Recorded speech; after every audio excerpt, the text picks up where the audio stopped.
Good morning everyone, welcome back to my new blog. তো এখন বাজে ঘড়িতে ওই 4টা 10-এর মতো। তো এখন থেকে আজকে ব্লগটা আমি স্টার্ট করছি।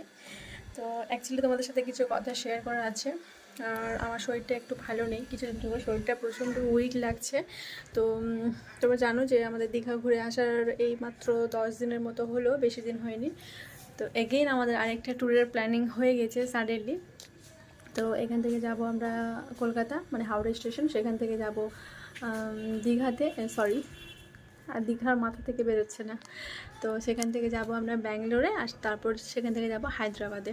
তো একটু ডক্টর চেকআপও আছে, হাজব্যান্ডের আছে, আর আমার মেয়ের দুজনেরই করাবো। আর তারপরে একটু ব্যাঙ্গালোর বা হায়দ্রাবাদ দুটো শহরে একটু ঘুরে নিব।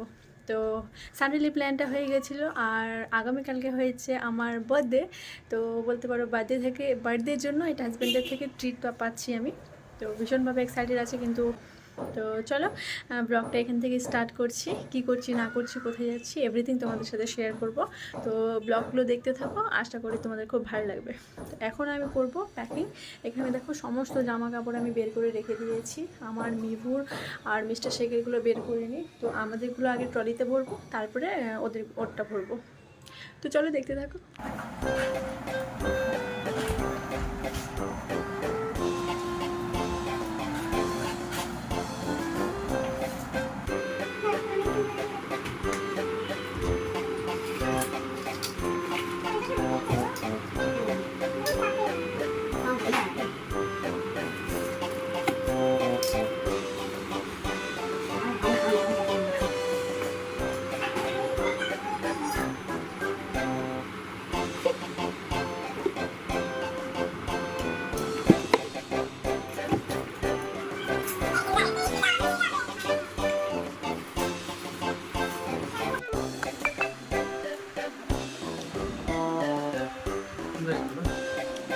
তো আমার সাইড ব্যাগ নিবো।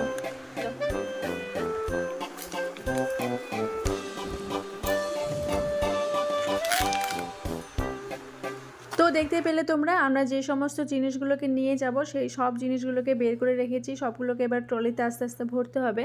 আর এবারে ট্যুরটা যেহেতু আমাদের অনেকটা লং ট্যুর বলতে পারো, সেই জন্য অনেকটা জিনিস আমাদের নিয়ে যেতে হচ্ছে। যেমন মিভুর মেডিসিন বলো, মেডিসিন বলতে গ্যাসের ওষুধ, বমির ওষুধ, তারপরে জ্বরের ওষুধ, অ্যান্টিবায়োটিক, সমস্ত কিছু নিয়ে যেতে হবে। কাশির, পেট ব্যথার, বলা যায় না বাচ্চা মানুষ কোথায় কখন কি হয়ে যায়। তো সেই জন্য সমস্ত মেডিসিনগুলোকে আগে নিয়ে নিয়েছি। শুধু ওর না, আমাদের সবার মেডিসিনগুলো নিয়ে নিয়েছি। তারপরে অনেকটা পরিমাণে ছাতু নিয়ে নিয়েছিলাম, কারণ কোথাও বাইরে যখন ঘোরাফেরা করি তখন সকালবেলা উঠে ব্রেকফাস্টটা সেরকম মানে খেতে গেলে আমাদের হোটেলে যেতে হবে। তো সেই জন্য ছাতুটাও নিয়ে নিয়েছি, টুকটাক কিছু খাওয়ার জিনিসও নিয়ে নিয়েছি। এদিকে ইলেকট্রিক কেটল নিয়ে নিয়েছি, কারণ সারাদিন ধরো বাইরে ঘোরাফেরা করব, কিন্তু মিবুকে সময় মতো খাবারটা না দিতে পারলেও ওকে কাউ মিল্কটা অন্তত দিতে পারবো। আর মিবুকে আমি গত 2 বছর থেকে ওকে আমি যে গ্র্যাজুয়েট এই কাউ মিল্কটা মানে ফর্মুলা মিল্কটা ওকে দিচ্ছিলাম, কিন্তু এবারে কিন্তু আমি ওকে পিডিয়াশিওরটা দিয়েছি। তো পিডিয়াশিওরের প্যাকেট থেকে ঢেলে নিয়ে এই কৌটোতে ভরে নিয়েছি। তারপর এখানে টিস্যুটা নিয়ে নিয়েছি, মানে আমার যে সমস্ত জিনিসগুলোকে মানে প্রয়োজন হবে সেগুলোকে আমি আমার সাইড ব্যাগে নিয়ে নিয়েছি। আর এখানে সমস্ত মেডিসিন নিয়ে নিয়েছি, জ্বরের বলো, তারপরে হচ্ছে কাশি, পেট ব্যথা, বমি, এগুলো আমাদেরও নিয়ে নিয়েছি। আর যে সমস্ত জিনিসগুলো রেগুলার মানে আমাদের ইউজ হবে, মানে দুদিন আমাদের যেতে যেহেতু সময় লাগবে, সেজন্য আমি সেগুলোকে সাইড ব্যাগে নিয়ে নিয়েছি। যেগুলো প্রয়োজন হবে না, আমাদের হোটেলে গিয়ে প্রয়োজন হবে, সেগুলোকে আমি ট্রলিতে ভরে নিয়েছি। তো ওইদিকে সমস্ত লাগেজ আমার গুছানো কমপ্লিট হয়ে গেছে। তারপর চলে এসেছি রাতে ডিনার বানাতে। তো রাতে ডিনারটা বানিয়ে ঝটপট খেয়ে নিব। ডিনারে বানিয়েছিলাম সুজির হালুয়া, সাথে বানিয়েছিলাম রুটি। তারপর দেখো আমরা যখন বেরোবো সাডেনলি বৃষ্টি শুরু হয়ে গেছিলো। তো এখানে টোটো আগে থেকে বলা ছিল, টোটো চলে এসেছে, আমরা টোটোতে বসেও পড়েছি। মিস্টার শেখ গেট তালা দিয়ে দিল, তারপরে আমরা বেরিয়ে পড়েছি। অ্যাকচুয়ালি কী বলো তো, এই ট্যুরের প্ল্যানটা মানে মিস্টার শেখের বিশেষ করে, মানে ও আমাকে না জানিয়ে এই ট্যুরটার প্ল্যানটা করেছিল। তো আমি কিন্তু মেন্টালি দিক থেকে বলো বা ফিজিক্যালি দিক থেকে বলো, কোনো দিক থেকে আমি প্রিপেয়ার ছিলাম না। কারণ তোমরা জানো যে আমরা রিসেন্টলি আরেকটা ট্যুর আমাদের হলো, তো দীঘা গেছিলাম আমরা। দীঘা থেকে এসে বাড়িতে সেই 10 দিনের মতো হলো, তারপরে আবার একটা ট্যুরের প্ল্যান করে নিয়েছে আমাকে না জানিয়ে। তো সেজন্য আমার যাওয়ার কোনো মতো ইচ্ছে ছিল না, কারণ বাড়ি এসে আমার মানে হয় না, কোথাও যদি আমরা বাইরে বেরোই তো বাইরে থেকে আসার পরে বাড়িটাকে একটু মানে গুছোতে সময় লাগে, তারপরে কোথাও যাব সেই জন্য একটা আলাদা মেন্টালি দিক থেকে প্রিপেয়ার লাগে। তো সেই সময়টা আমাকে মিস্টার শেখ দিল না, সাডেনলি প্লেনটা করে নিল। তো যাই হোক সব কিছুই ভালো ভালো হয়ে গেছে। তো চলে এসেছি আমরা এবার প্ল্যাটফর্মে। তো আমাদের যে দুরন্ত এক্সপ্রেস সেটা চলে এসেছে, আমরা এবার ট্রেনে উঠে পড়বো। এখান থেকে আমরা যাব হাওড়াতে, আর হাওড়া থেকে আমরা যাব শালিমার স্টেশনে, যেখানে আমি ফার্স্ট টাইম যাব, আমিও ফার্স্ট টাইম যাব, মিস্টার শেখও ফার্স্ট টাইম যাবে, কারণ ওখান থেকে আমাদের হায়দ্রাবাদের ট্রেন আছে।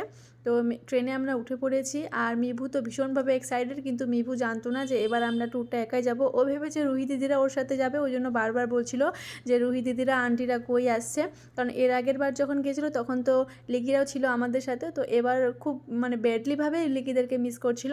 তো এটা হচ্ছে সকালের টাইম, ঘুমটা খুব ভালোভাবেই হয়েছে ট্রেনে। তো ঘুম থেকে উঠে পড়েছি, কিন্তু মিভু এখনও ঘুম থেকে উঠেনি, তাই ওকে কিছুক্ষণ পর আমি ঘুম থেকে তুলে তারপরে এবার আমরা বেরিয়ে পড়বো শালিমার স্টেশনের উদ্দেশ্যে। এখানে ট্রলিতে ওকে বসিয়ে নিয়েছি, তারপর আমরা এবার যাব। আর এই ট্রেনে আমরা জার্নি করতে করতে একজনের সাথে আমাদের পরিচয় হয়ে গেছিলো। তো তিনিও হায়দ্রাবাদে যাবে আমাদের সাথে, তো খুব ভালোই হলো। আর লোকটার বাড়ি ছিল হচ্ছে আসামে, তো খুব ভালো ছিল। ও জানি না কোথায় গেছিলো, কিন্তু ট্রেনে আমাদের পরিচয় হয়েছিল। তো অনেকটা আমাদের হেল্প করছিল, লাগেজ টানতে হেল্প করছিল, তারপরে মিভুকে নিচ্ছিল। তো দেখো এবার আমরা বেরিয়ে পড়েছি, আস্তে আস্তে আমরা এবার যাচ্ছি শালিমারের উদ্দেশ্যে। তো এখানে একটা ক্যাব বুক করে নিয়েছিলাম, ক্যাবে এবার বসে পড়েছি। আর যে লোকটার কথা বললাম সেও যাচ্ছে আমাদের সাথে, সে কিন্তু সামনে বসে আছে। আর এখানে তো মিভু ভীষণভাবে খুশি, ওর মুখের এক্সপ্রেশন দেখে বুঝতে পারছো। অ্যাকচুয়ালি আমাদের যাওয়ার কোনো প্ল্যানিং ছিলই না বলে আমি মিভুর চুলটাও নেড়া করে দিয়েছিলাম। তারপর সাডেনলি যখন আমার মানে টিকিটটা আমাদের যাওয়ার হয়ে গেছিলো, মিস্টার শেখ যখন বলছে যে ট্রলি গুছাও, আমাদের যাওয়ার একটা মানে টিকিট হয়ে গেছে, আমি শুনে তো মানে আকাশ থেকে পড়ে এরকম একটা ব্যাপার, মানে আমাকে না জানিয়ে সব কিছু প্ল্যান করে নিয়েছে। মানে আমাদের বিবাহিত জীবন 6 বছরে ওই যা কিছুই করেছে দুজনে আমরা মিলেমিশেই মানে আলোচনা সাপেক্ষে সব কিছু করেছি, কিন্তু এবারের ট্যুরটা কিন্তু ও নিজে থেকেই করেছে, আমাকে কোনো রকম কোনো কিছুই জানতে দেয়নি। তো এই দিক থেকে ভীষণ আমি লাকি মনে করছি নিজেকে। তো এখানে দেখো শালিমার স্টেশনে চলে এসেছি, এসে এখানে আমরা ট্রেনের জন্য ওয়েট করছিলাম, আমাদের দুরন্ত এক্সপ্রেস আসবে এখানে। তো এখানে মানে আমাদের ট্রেন অনেকটা লেট ছিল, আমাদের 11:30টাতে ট্রেন ছিল, তো সেই জায়গায় 12:30 1 ঘন্টা লেট ছিল। তো আমরা বসে বসে এখানে বোর হচ্ছিলাম। আর মিভু ভীষণভাবে ক্যামেরা ফ্রেন্ডলি হয়ে গেছে, যখনই আমি ক্যামেরা অন করছি তখনই এসে একটু উকি মেরে যাচ্ছে। তো ফাইনালি এবার দীর্ঘ প্রতীক্ষার অবসান ঘটিয়ে ট্রেনে বসে পড়েছি, আর ট্রেনে খাবার নিয়ে নিয়েছি। মিভুর জন্য এখানে ম্যাগি নিয়ে নিয়েছিলাম, কারণ আমি চাইছিলাম না ওকে আমি কোনোরকমভাবে ওর শরীর অসুস্থ হয়ে পড়ুক, কারণ আমরা যেহেতু দুজনেই যাচ্ছি আর নিজেদের দেশ ছেড়ে অনেকটা দূরে যাচ্ছি আমরা। তো বাইরে গেলে কিনা বাচ্চা কাচ্চাদের খাওয়া দাওয়াটা একটু মেনটেন করতে হবে, কারণ ওরা কী বলো তো, ওরা তো যদি না খাওয়ায় তাও তো বলতে পারবে না যে আমাকে খেতে দাও, খিদে লেগেছে। মানে খাওয়াটা কোনো মতেই মানে বাচ্চা বলতে চাইবে না, মানে বলবেই না যে এখন আমার খিদে লেগেছে খেতে দাও। ওই জন্য ওকে আমি সময় টাইম টু টাইম ওকে আমি খাবারটা দিচ্ছিলাম। তো এখানে আমি ওকে কাউ মিল্ক দিয়ে দিয়েছিলাম। আর আমাদের সিট একটা সাইড লোয়ার ছিল আর একটা আপার ছিল। তো আমি ট্রেনে যেখানেই জার্নি করি আমি কিন্তু লোয়ার সিটে কোনো রকমই ঘুমাই না, মানে আমার ভাল লাগে না লোকজন সবসময় যাওয়া আসা করে। তো ওই জন্য আমি সবসময় আপারটাতেই শুই। আর আমার যদি আপার সিট নাও পড়ে তো আমি কারো কাছ থেকে এক্সচেঞ্জ করে আমি আপারটাই নিয়ে আপারে আমি শুই মিভুকে নিয়ে, মানে ওখানে আমি রিল্যাক্সে থাকতে পারি। আর নিচে শুলে অনেক লোকজন যাতায়াত করে রাত বিরতে, তারপরে ফোন টোন থাকে হাতে, হয়তো কেউ নিয়ে নিতে পারে। তো যাই হোক এখানে ট্রেনের খাবার আমাদের দিয়ে দিয়েছিল। আর দুরন্ত এক্সপ্রেসের খাবার দাবার কিন্তু ভীষণ ভালো ছিল, মানে খুব হাইজেনিক মেনটেন করছিল। আর এদিকে তোমরা জানো দূরপাল্লা ট্রেনে জার্নি করলে বিভিন্ন হকার্সগুলো বিভিন্ন ধরনের লোভনীয় খাবার নিয়ে আসে। যদিও ট্রেনের খাবারটা আমি খুব একটা রেফার করি না, কারণ খুব একটা হাইজেনিক মেনটেন করে না, কিন্তু মিভুর জন্য নিতে হচ্ছিলো। আর মিভুর জন্য আমরা অনেকটা খাবার স্কিপও করছিলাম, কারণ আমরা খেতে চাইলে ও খেতে চাইবে। তো এখানে যে সিঙ্গারাটা যেটা দিয়ে গেছিলো সেটা খুব ফ্রেশ ছিল, টাটকা ছিল, সেই জন্য নিয়ে নিয়েছিলাম। আর ট্রেনের ঝালমুড়িটা খেতে আমার বেশ ভালোই লাগে। তারপর এটা হচ্ছে রাতে ডিনারে নিয়ে নিয়েছিলাম রুটি আর তড়কা। আর এদিকে মিভু নিয়ে নিয়েছিল চকলেট, তো চকলেট পেয়ে ভীষণ খুশি। তারপর এটা পরের দিন মর্নিংয়ের ভিডিও। তো এখানে দেখো হাতে ব্রাশ আর পেস্ট দেখেই বুঝতে পারছো যেটা সকালে ঘুম থেকে উঠে পড়েছি। আর মিভু যেহেতু 2 দিন ট্রেনে জার্নি করছিল, একটুও পরিমাণে বিরক্ত হয়নি, ওর জন্য আমরা টেনশন করছিলাম যে 2 দিন ট্রেনে থাকতে হবে, 2 দিন কী করবে না করবে। কিন্তু মিভু কিন্তু ভীষণ খুশি ছিল।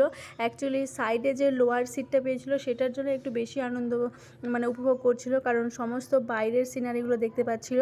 আর এদিকে দেখো বিশাখাপত্তনম পার হওয়ার পর থেকে বিভিন্ন ধরনের যে পাহাড়গুলো দেখতে পাচ্ছিলাম, ভীষণ ভালো লাগছিল। যারা পাহাড় প্রেমী তাদের জন্য এই জায়গাটা ভীষণ ভালো লাগবে।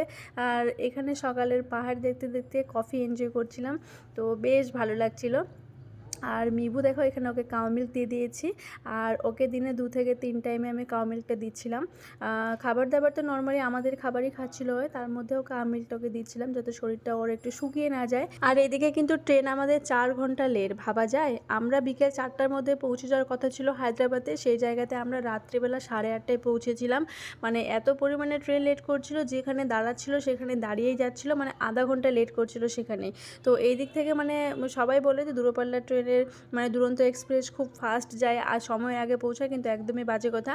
তো তারপরে এখানে দেখো আমি নিয়ে নিয়েছিলাম সমোসা। আর এই সমোসাটা মালদাতে পাওয়া যায় না, ভীষণভাবে মিস করছিলাম, কারণ আমি যখন খুব ছোট ছিলাম তখন আমাদের মানে আমার যেখানে মানে গ্রামের বাড়ি সেখানে খুব পাওয়া যেত। তো এটা অনেকদিন পর আমি পেলাম, তাই টেস্ট করলাম। তারপরে দেখো এখানে একটা নদী এসেছিলো, জানি না নদীটার নাম কি, কিন্তু ব্রিজটা বিশাল বড় ছিল আর নদীটা দেখতে ভীষণ সুন্দর লাগছিল, অনেকটা ফারাক্কা ব্রিজের মতো লাগছিল। তো সেই ভিডিওটাও আমি একটু করে নিয়েছিলাম। ব্রিজটা তোমরা দেখতে পাচ্ছ। আর ব্রিজের ট্রেনের তোমরা গতিবেগটা মানে বুঝে গেছো ব্রিজ দেখে যে কত স্পিডে চলছিল, তবুও ট্রেন আমাদের 4 ঘন্টা লেট করে চলছিল। তারপরে দুপুরের খাবার দিয়ে দিয়েছে এখানে। আমি আমার জন্য নিয়েছিলাম এগ কারি আর মিস্টার শেখ নিয়ে নিয়েছিল ওর জন্য ভেজ। তো এগুলো হচ্ছে 150 টাকা করে ট্রেনে মানে পাওয়া যাচ্ছিলো। তো দুজনের জন্য খাবার নিয়ে নিয়েছিলাম, খাবার দাবার খেয়ে নিয়েছি। আর মিভু খাওয়ার পরে এখানে দেখো কলা খাচ্ছে, কারণ কলা ওর ভীষণ পছন্দ। আর এই কলাটাও কিন্তু ট্রেনেই বিক্রি করতে এসেছিলো, মানে ট্রেনে এভরিথিং যেটা চাই তোমাদের সব কিছুই ট্রেনে চলে আসছে, মানে 2 মিনিট অন্তর অন্তর সমস্ত হকার্সগুলো এসে বিক্রি করছে। তো যাই হোক, এখানে দেখো সমস্ত লাগেজগুলো গুছিয়ে নিয়েছি। ট্রেন জার্নি আমাদের এখানে এন্ড হবে। আমাদের যে মানে আমাদের সাথে যে সমস্ত লোকগুলো ছিল ভীষণভাবে ভালো ছিল, সবাই খুব চেয়ার আপ করছিল, মিভুকে নিচ্ছিল। মিভু একটুও পরিমাণে বিরক্ত হচ্ছিল না ওদের জন্য, কারণ ওরা খুব এন্টারটেন করছিল মিভুকে। তারপর দেখো চলে এসেছি আমরা শালিমার স্টেশনে। তো এখানে আমরা ট্রেন থেকে নেমে পড়েছি। এবার এখানে আমরা একটা মানে ক্যাব বুক করব বা উবের বুক করব। যেমন কলকাতাতে আমরা ক্যাব বা উবের বুক করলে ট্যাক্সি চলে আসে বা মারুতি গাড়ি আসে, তো আর ব্যাঙ্গালোরে বা হায়দ্রাবাদে বলো, সেখানে যদি আমরা উবের বা ক্যাব বুক করি তাহলে অটোই আগে হচ্ছে বুক নেয়। তো এটা খুব ভালো ফ্যাসিলিটি আমার মনে হয়, কারণ অটো সবসময় পাওয়া যায়, অ্যাভেলেবেল পাওয়া যায়। আর যদি আমরা ট্যাক্সি বা মারুতি বুক করি সেটা কিন্তু অনেকটা টাইম লাগে, কিন্তু অটো যখন আমরা বুক করছি তো মানে 5 মিনিটের মধ্যেই তারা চলে আসছে। তো এটা খুব ভালো ফ্যাসিলিটি, এটা আমাদের মালদাতেও হওয়া উচিত। তো দেখো চলে এসেছি আমরা হাইটেক সিটিতে। আর এটা হচ্ছে মানে যাওয়ার মেন ব্রিজ। আর এখানে কি সিনেমা শুটিং হয়েছে তোমরা বলো তো, তোমরা যদি কেউ জানো তাহলে হচ্ছে আমাকে কমেন্টে জানিও। এখানে কিন্তু একটা বড় সিনেমারও শুটিং হয়েছে। তো এই যে হায়দ্রাবাদের হাইটেক সিটি দেখতেই পাচ্ছ, ভীষণ আমার স্বপ্ন ছিল হায়দ্রাবাদ যাব। তো ফাইনালি স্বপ্নটা আমার পূরণ হয়েছে। তো এবার আমরা যাচ্ছি আমাদের হোটেলের উদ্দেশ্যে। মিস্টার শেখ এর আগেও যেহেতু হায়দ্রাবাদে এসেছিলো, তো আমরা সেই হোটেলে গিয়ে উঠবো যেটাতে আগের বার ছিল। তো আমার এবার ফার্স্ট টাইম, কিন্তু মিস্টার শেখের এবার দিয়ে 3rd টাইম হায়দ্রাবাদে আসা। তো চলে এসেছি আমরা আমাদের হোটেলে। এখানে এসে আমরা এবার সমস্ত লাগেজগুলোকে রাখবো। আর আমরা যখন ক্যাব বুক করেছিলাম তখন আমাদের সঙ্গে এই যে দেখতে পাচ্ছ এই দুটো লোকও ছিল, তারাও এসেছিলো। ওরা ফার্স্ট টাইম যেহেতু এসেছিলো তাই ওনারাও হোটেল খুঁজছিল, তো আমাদের সাথে একসাথে এসছে। তো এখানে দেখো আমরা বসেছিলাম আর কিছু ফর্মালিটিস ছিল রুম বুক করার আগে, সেগুলোই মিস্টার শেখ করছিল। তারপরে রুমে এসে সমস্ত লাগেজগুলোকে রেখে দিয়েছি। তারপরে আমি বললাম যেহেতু অনেকটা রাত হয়ে গেছে, মানে 10টার মতো বেজে গেছিলো, মানে স্টেশন থেকে শালিমার স্টেশন থেকে আমাদের হোটেল প্রায় 1.25 ঘন্টার মতো রাস্তা ছিল। তো বললাম যে আগে ডিনারটা কমপ্লিট করে আসি, তারপরে রুমে এসে ফ্রেশ হব, তারপরে বাকি কোনো কাজ করব। তো চলে এসেছি আমরা হোটেলে। আমাদের রুম থেকে ওই 2 থেকে 3 মিনিটের রাস্তা দূরে একটা হোটেল ছিল, বাঙালি খাবার দাবার পাওয়া যাচ্ছিলো। তো 2 দিন পর এখানে বাঙালি খাবার দাবার পেয়েছি, মন ভরে তৃপ্তি করে খেলাম। এবার যাচ্ছি রুমে ফ্রেশ হব, তারপরে নেক্সট দিনে কোথায় ঘুরতে যাচ্ছি না যাচ্ছি সেটা তোমাদের সাথে আমি পরের ব্লগে শেয়ার করব। আজ ব্লগটা এই পর্যন্তই।